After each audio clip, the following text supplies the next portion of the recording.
Hello, hello. I'm in Florida for about another week, so I decided to do another beach video. I'm just gonna walk down and it's gonna be all, sunny and beautiful, but it's a little windy and there's a storm that I got my eye on because it's hurricane season and then it could dump at any time and then, but there's the sun, but you never really know what's gonna happen. So it's very exciting, very. Thanks for watching these videos, by the way. To all my people in Wyoming, miss you guys.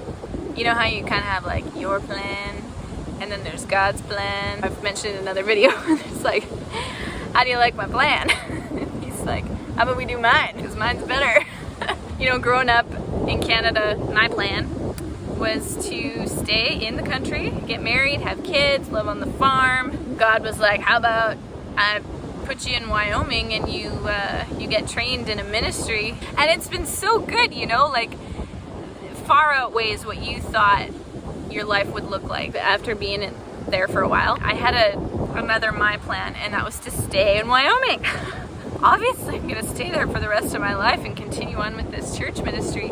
And God's like, how about I bring you out of Wyoming and put you on this new adventure? And I was like, oh, surprise. Just when you think you got them figured out, you totally don't. So it's been a month since I left Wyoming, and I've thought for sure he'd have me back to work, 10 days, 2 weeks for sure. I thought there's a spot in Tennessee I went to check out, and I thought, oh, you know what, he's probably gonna lead me there. And I get there and it's like, no, this is not my fit. Well, that's interesting. Every time I'm like, okay, God, so where do you want me to be? He's like, just relax for a minute, would ya? Just chill out. We're just gonna take some time off here and I'll show you when it's ready. So that verse in the Word that says, a man plans his way, but the Lord directs his steps is so true. I'm thinking, okay, Lord, so we're just gonna kind of hang out for a while. And he's like, yep. So I go to this church, and I had in the back of my mind, I thought, it'd be kind of nice to talk to somebody who's kind of been there, done that. Just to share what they found. And I didn't even say it out loud. And I get to church, and there's this first-time visitor that sits in my row, and he's from Hawaii. We get to talking and stuff, introducing ourselves, and he said, well, what do you do?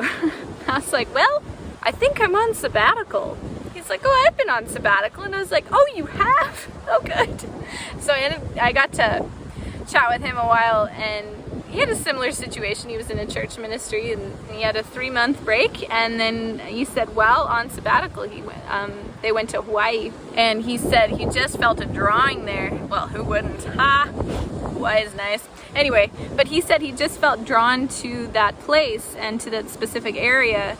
And so he said by the time the 3 months was over, he's like, yeah, we're supposed to move here. So they went back to their state, packed up all their stuff, and moved.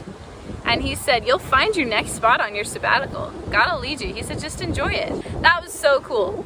God knows what you need before you even ask him. He answers prayer before the words even come out of your mouth. He wants you to be in the right spot. Like, he's for you. He's on your side. He's on your team. Then the next week I'm at another church service. And who do I sit beside? I sit beside this person from Pennsylvania. He had a similar situation as well. And he said, I left a very high-paying job, packed up my car and drove all the way down to Florida. He's gonna go to a Bible school here. He said, you just have to do it because you'll be unfulfilled if you don't yield to the heart of God, to the cry of the Father that says, I need you and I want you. I don't know why humans are so resistant. That part that's not filled up with God is like, no, I want to do my own thing. I want my own way. I want my own plan. I want things to work the way I want them to work. God will take out your heart of stone. He said he'd put in a heart of flesh. And when you soften toward the Father's heart, he ministers to you in a way where you know it's going to be okay. And so when you want your plan, it's safe, it's comfortable, you can control, what goes on and stuff. But ultimately, you are not promised tomorrow. All of us are not promised tomorrow. And you can see the condition of the world, the shape the world is in. And you know what everybody's talking about. I'm sure even today you've talked about what's been going on, and I don't even want to get into that. But what I do want to share is, if you take the amount of time that people have talked about the trouble going on in the world, and you flip it around and you take that same chunk of time and talk about what God is doing, but the time you're done that conversation, You are just on fire. You are so excited, and your spirit on the inside of you is just rip-roaring. It encourages you, it lifts you up, it gets rid of that spirit of fear. You're like, God can do anything. And I've been reading about how he took the children of Israel out of Egypt, out of the house of bondage, and brings them into a good land. You know, they made it 3 days, and then they were murmuring and complaining. And then it's so easy for us to judge and say, oh, I wish, man, if I was the children of Israel, I'd never complain. Well, how about in our own lives, you know, that maybe things aren't going the way we want, and then we start murmuring, and God's like, hey, I'm still here, don't worry about it. And I know some of you watching, I don't know you, but I can feel in my heart that you, how do I put this? Don't resist him any longer. You know, when you push him down and you just get a cold shoulder, so to speak. Maybe you don't understand what he did the one time. So you just, you know what, I'm just going to put God over there, and I'll just leave him over there for a while because I just don't really want to get into it. If that's you today, just say, Lord, I give my plan to you and I want yours. He'll lead you and he'll take care of you.